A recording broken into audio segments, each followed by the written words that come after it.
ایک دفعہ میرے سامنے آئے سارے داڑھی والے بھائی, ابا بھی تبلیغ میں وقت لگا ہوا, داڑھی, سارا علماء صلحاء کا خاندان, یہ بہت ہو رہا ہے گھروں میں, خوب اس کو نوٹ کر لیں اچھی طریقے سے.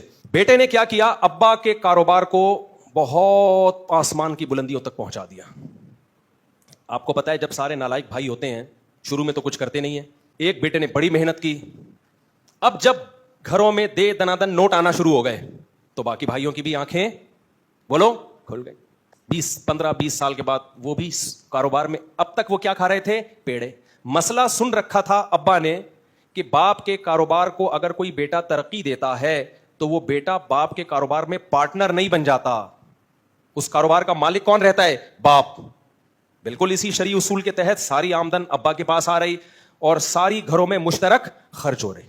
اب جو بیٹا بزنس میں اتنی ترقی دی ہے اس کو یہ خیال آئے گا نا کہ ساری محنت 10 سال سے میں کر رہا ہوں اور سب بھابیاں بھی کھا رہی ہیں, بھتیجے بھی کھا رہے ہیں, اور ساری بہنوں میں بھی ڈیوائڈ ہو رہا ہے, سارے بھائیوں میں بھی ڈیوائڈ ہو رہا ہے, مجھے ثواب کے علاوہ کچھ بھی بولو نہیں مل رہا. اور کھا بھی تسلی سے رہے ہیں, شادیوں پہ بھی دے دنادن اڑا رہے ہیں, قربانی کے جانور آ رہے ہیں تو 15-20 لاکھ کے آ رہے ہیں.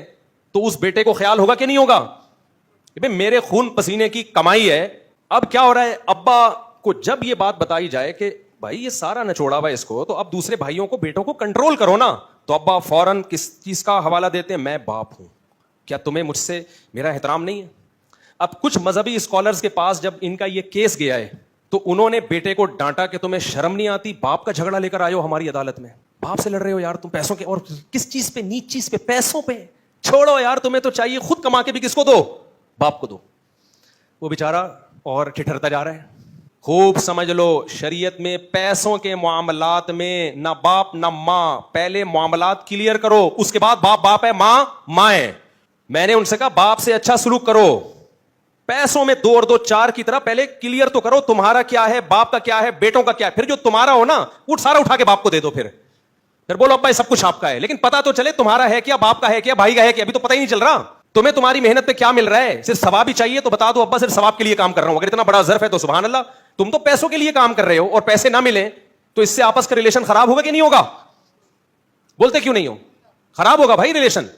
میں نے کہا بھائی ابا سے جا کے پہلے معاملات سیدھے کرو, ابا سے بولو ابا میں جو اتنی خدمت کر رہا ہوں آپ کی کر رہا ہوں, بھائیوں کی فری پھوکٹ میں نہیں کروں گا. پہلے میں آپ کو بتا رہا ہوں, میں احسان کا قائل ہوں, بھائیوں پر احسان کرو, باپ پر بھی, لیکن احسان کا وہ طریقہ نہیں ہونا چاہیے جس سے آپس کے ریلیشن خراب ہو. احسان کا طریقہ کیا ہونا چاہیے وہ بھی بتا رہا ہوں.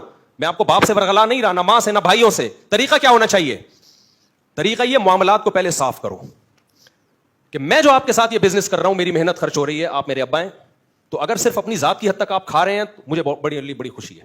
ان بھائیوں کو بھی اللہ نے 2 عدد پاؤں دیے, 2 عدد ہاتھ دیے. پہلے اس کاروبار کو بیٹھ کے اس کی حیثیت دیکھیں کہ محنت میری زیادہ ہے تو مجھے ثواب کے علاوہ بھی کچھ چیزیں بولو چاہیے.